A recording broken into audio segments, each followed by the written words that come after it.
Button. Hello and welcome. Let me tell you something. Let me tell you something. And then the other part. No, you got it. You don't have any context about the other part. Oh, that's not like a good Let me tell you thing or something. Let me tell you something. No, All right. Once you see it, you'll understand. Okay, I'll take your word for it. Let me tell you something. It's Chelsea's birthday Hey, today. happy birthday to me. Happy birthday to Mrs. Matthews over here. Thanks for tuning in. Let us know where you're tuning in from. And if you want to know how to handle your top financial concerns, then stay tuned because we're going to talk about it. We're going to help you identify what are your top financial concerns and what the heck you need to do to handle them so they're no longer a concern. Then you can get some bigger concerns. So you can keep showing concern.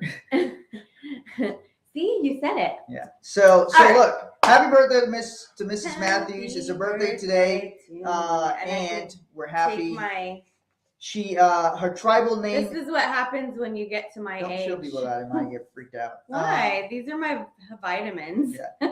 Her tribal name is. I'm not taking drugs. Marpu.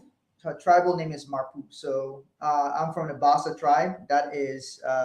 So she has been accepted in the Bassa tribe. So happy birthday to Marpu today. Thank you. Thank you so much. So as you are coming in, as I said, please let us know where you're tuning in from. Like, comment, and share. Tag anyone you know that may want to learn how to handle their top financial concerns. And if you know what your top financial concern is, put it in the comment if you want to. Ask questions, put comments, participate. We love participation.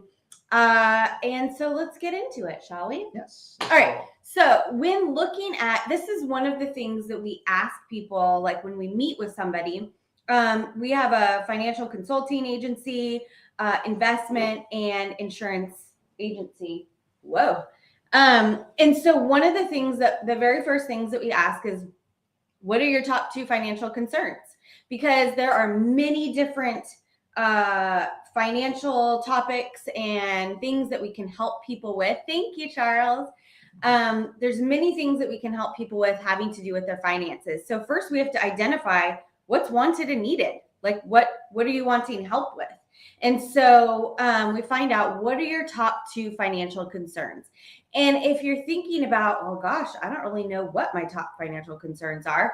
What are the things that, like if you were living your ideal life and everything was going perfectly, what would your finances look like? And how would that be different from how it is now? So a lot of common things that people may say when we ask them about what are your top 2 financial concerns is maybe they want to increase cash flow.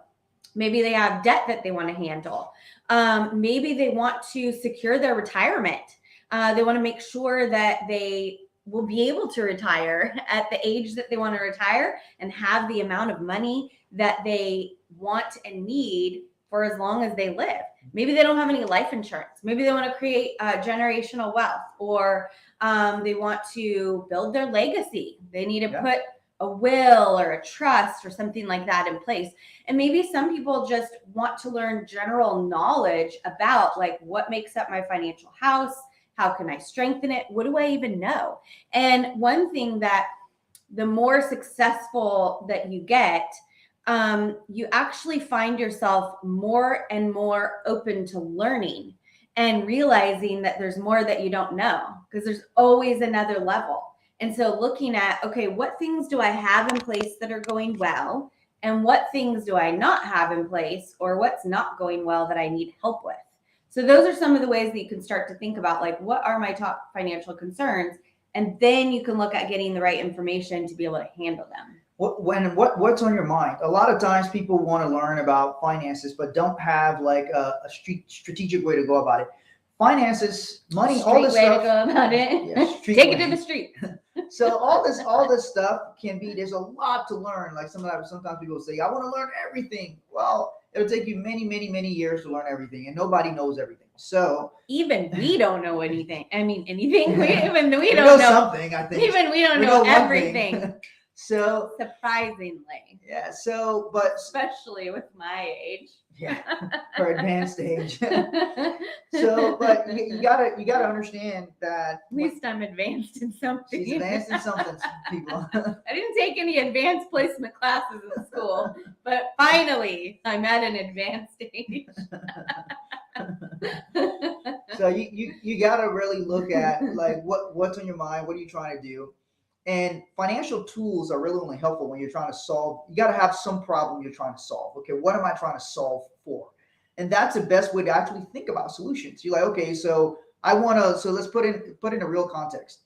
Somebody says, I want to. There's things. There's a way I want to live my life, and I don't have enough money to do that.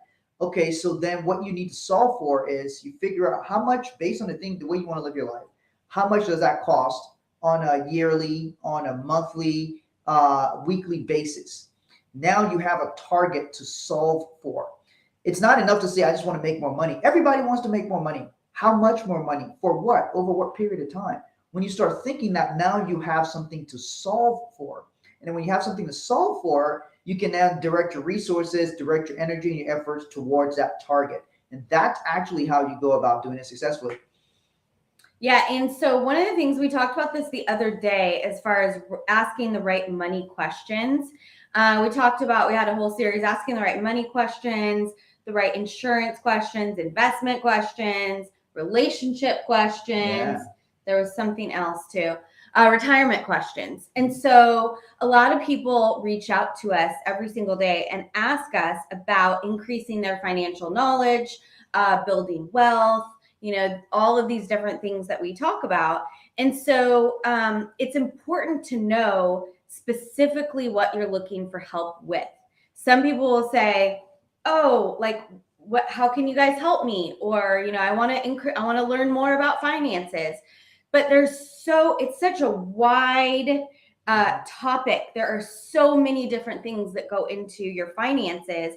And then really, depending on where somebody is financially, will depend on the recommendations that we may give or the level of education or information, and so it's important to get the more clear that you can get on exactly what you need and what you want and what's missing in between. Like a lot of people, so we do a lot of Hey, Maria. Hi, Maria. We do a lot of big life insurance policies, and we help a lot of our clients to use cash value life insurance, if you're familiar with that, build up capital and leverage it to get income producing assets like real estate or invest in your business, something like that. So a lot of people are very interested in this topic, but they may be just starting out. Like we recommend, if you're going to do this type of strategy, you want to be in a position to put at least $6,000 per year or $500 per month. And so very quickly we can identify where somebody is at. Are they ready for this strategy or are they not? If not, it's okay, but there are other steps that need to be put in place to build that foundation to get to that level. So it's important to be thinking about, it's great to think beyond where you are now because you want something to pull you into reaching your financial goals and creating your ideal life. I don't know why my computer keeps doing that.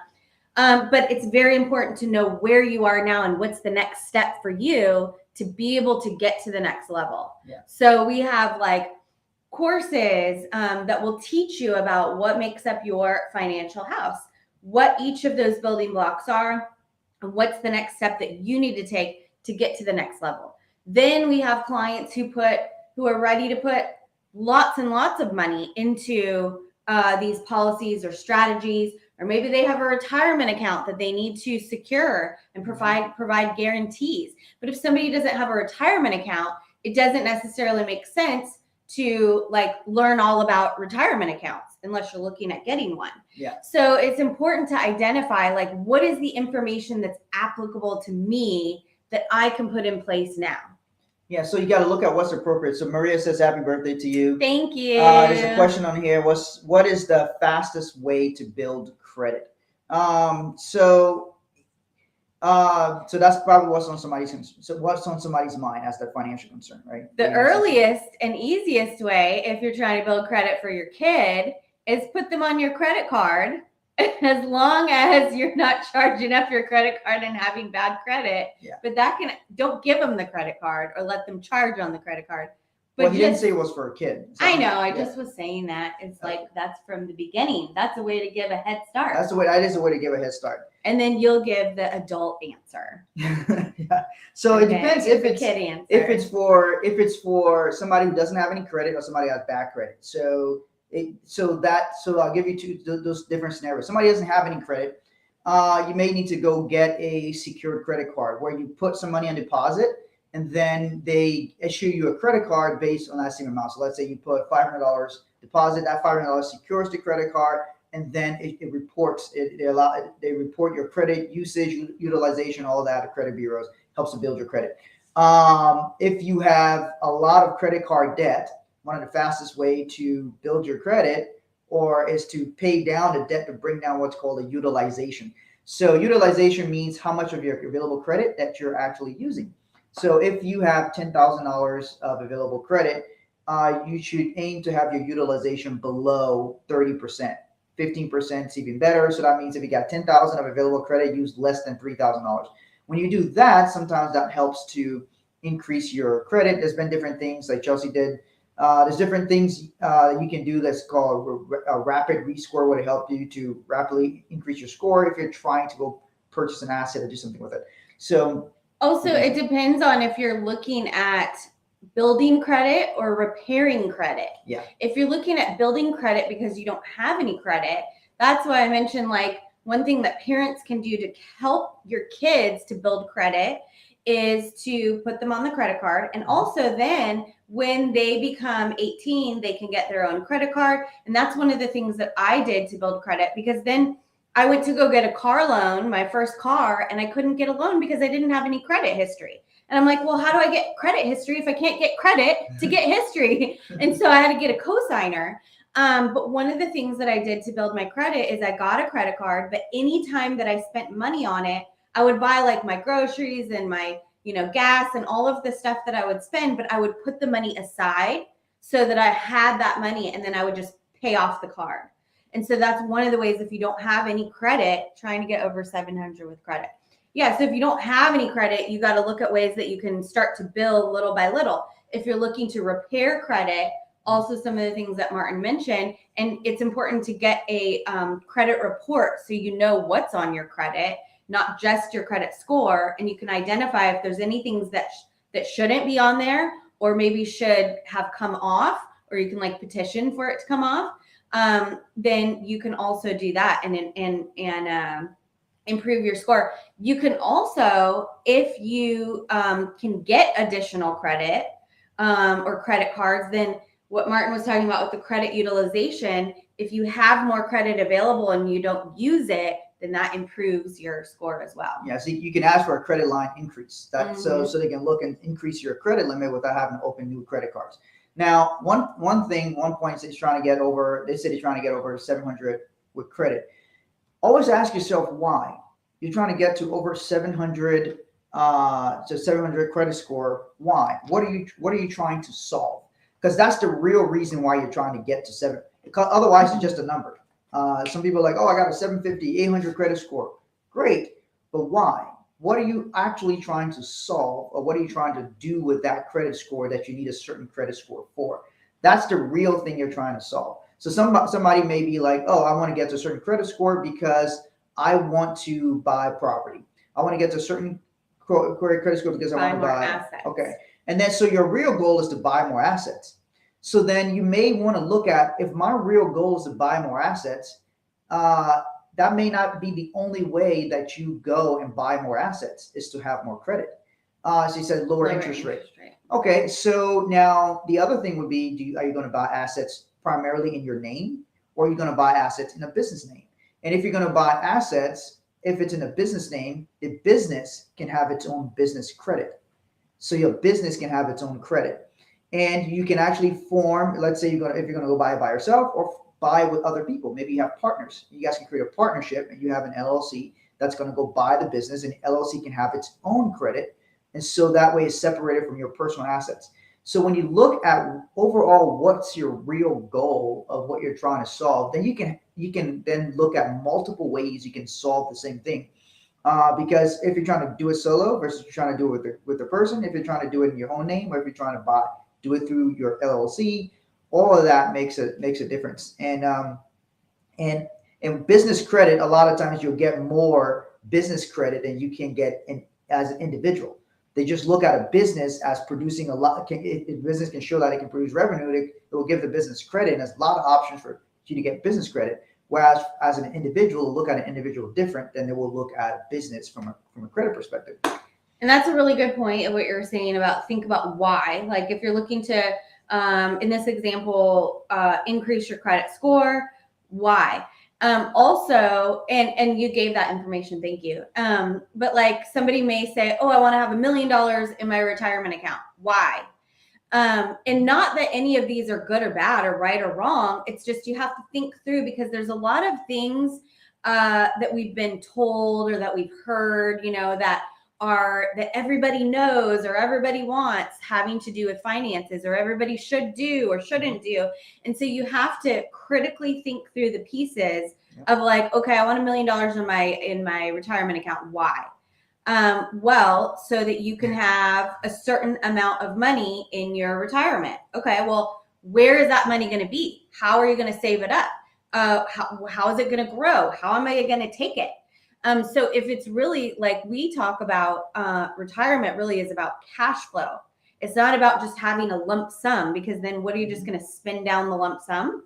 You want to have a certain lifestyle. You want to have a certain cash flow that you can live off of in your retirement. And if you can create that sooner, or you don't maybe have to have that lump sum to be able to have the cash flow that you want. So always when you're looking at what things that you want financially, or what things you are concerned about financially, ask yourself why. Why does it concern you? Why do you want this? Why do you not want this?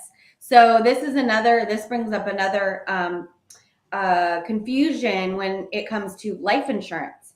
A lot of people have different opinions about, if you're familiar with term life insurance and permanent life insurance. Those are the two main types of life insurance. Some people hate term and they only want permanent. Some people hate permanent and they only want term. Why? Well, you have to look at what have you been told about them, and is it true? And so it's not that, again, none of these things are right or wrong, or you should or shouldn't do any of these. It's that you have to think through and understand the facts and the truth, not just what somebody's trying to sell you, not just what somebody else did for their financial house, but what is available, what is the actual facts about it, and then what is right for you, your financial house, your family, your business if you're a business owner. And that will lead you to being financially empowered to make the right financial decisions. Yeah, so things are appropriate or inappropriate for what you're trying to do or what you're trying to solve. So like you look at all of those kinds of different things, and you make decisions based on what it is you're trying to do for yourself. And then looking at multiple ways. And somebody was asking me, I had a good conversation with somebody yesterday, and I said, here's a question, because they weren't sure what questions to ask. And then, so I gave them this, and I said, this is the question to ask when you're not sure what to ask. And I told them, the way you say that is when you're not sure what to ask, when you're talking to a professional, meaning you're talking to somebody who is knowledgeable on the subject, but because you may not be as knowledgeable on that subject, you're not exactly sure how to ask. So one way you say that is, what are some things I should be thinking about? What are some things I should be thinking about? I want to send my kid to college. Okay, what are some things I should be thinking about? I want to plan for retirement. What are some things I should be thinking about? What should I be considering? What should I be looking at? Yeah, not just in general, what should I be thinking about? There has to be something that you are interested in. Something specific. Or that you want to know about. And then what should I be thinking about in those areas? Because if somebody might say, I don't know what questions to ask, or I want to increase my financial knowledge. And then we'll say, okay, well, tell us a little bit about your financial situation. Where are you at? What is your income like? How much do you have left over? Do you have anything left over? What are you doing with it? So we can start to see what your financial picture is what you might have in place, and what might be missing that could be putting you at financial risk. Yeah. So always look at what it is you're trying to do, what you're trying to solve. You don't have to do it like everyone else. Some things somebody else is doing may not be appropriate for you, or some way you structure something. You think every rich person has the exact same financial plan? No. They have different things structured for them based on what they're trying to do and achieve and solve. Now, of course, there are some successful actions because all of these things have to comply with like the rules and regulation and comply with the law. But you can structure different things in different ways so that you always look for what's appropriate for you. Whatever it is that's on your mind, that's a financial thought, that's a financial concern, and don't make your decision based on what everybody else is doing. Like the lifestyle you want to live should be the lifestyle that you want, and it shouldn't be based on how your friends live, your family, whatever. Because sometimes you may come from a family that has a very poor mindset, and we have conversations with people about that. They reach out to us and they're like, "Hey, I'm the only one in my family who's thinking about these things. Everybody else has this doesn't even register to them."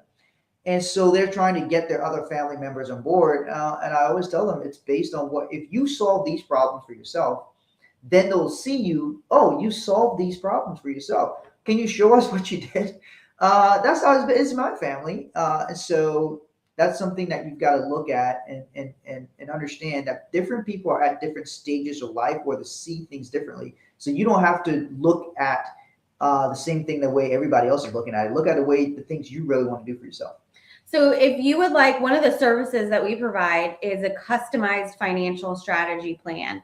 And this will actually go through the 6 areas of your financial house and identify where you are, where you want to be, like what are your financial goals and dreams, and what are the specific steps that you need to take to get there. Because as we've talked about, thank you. As we've talked about, no two people's financial situation is exactly the same.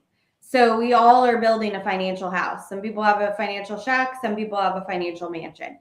And then a lot of people are in between. And so it's important to identify exactly where you are and what steps are appropriate for you to take to reach your financial goals. Not everybody has the same financial goals. Mm-hmm. So it's very important to understand those pieces and what the specific steps are for you. So if you would like to get a customized financial strategy report, we go over it with you. It's a report that you actually receive, and you have a roadmap of exactly what steps, what things you have in place and what things you need to put in place, and recommendations of exactly how to do that. And most of these things we can actually help you to put into place. So if you'd like to get a customized strategy report, you can go to 6buildingblocks.com/plan, 6buildingblocks.com/plan. And you can request that. On Instagram, we'll go ahead and put it in the comments after we post the live, 6buildingblocks.com/plan if you would like a customized financial strategy plan. Yeah, you go to that site, you can read all about it, see what's all involved in there, all these kinds of different things that'll help you. So having a plan and a roadmap is something you can follow. I've always been a target oriented person. I need to have targets. If I don't have targets, it's just wandering. You just wander. So we've got a target. I got a fitness target. I got all kinds of different targets for my life, for my business, all these different things. And so when you have targets, you have something to aim for. When there's no target, what are you going to hit? You're going to freaking hit a mystery. Your life's going to be a mystery, man. You're not going to know what the hell you're doing. You're not even going to know if you're doing good, doing bad. So how do you know if you're doing good in your finances or not? How do you know? Because what, you make a little bit of money better than the next guy? How do you know that without looking at your overall financial picture and saying, how am I doing compared to my plan? How am I doing compared to my plan? So it's like if I want to build a certain amount of muscle, if I want to lose a certain amount of weight, right? I have a target. Great. Now I have a target. How am I doing compared to my target? If I have a cash flow target, if I have a revenue target, if I have a target to get rid of certain types of bad debt, whatever it is, how am I doing compared to my target? That's what I said I wanted. So you need to have a foundation so you can have a target, so you have something to aim for, and that's what this will help you to do. Yeah, and what about the next generation too? Do you have things in place not only to take care of your family now, but what about if you have kids or a business? Do you have things set up properly that what you have created will continue to grow and expand even after you? And are you putting those pieces in place to teach the next generation? So my birthday wish is for all of you to build an unbreakable financial house. And the way to do that is to go get a financial strategy plan from us, 6buildingblocks.com/plan. All right. Did I say the whole thing? 6buildingblocks.com/plan. All right. Well, thank you all for watching. Amen. Martin and Chelsea. Yes. Yes. Thank you all for watching. We'll see you. We're here. We're live Monday through Friday, 9:30 a.m. Eastern time.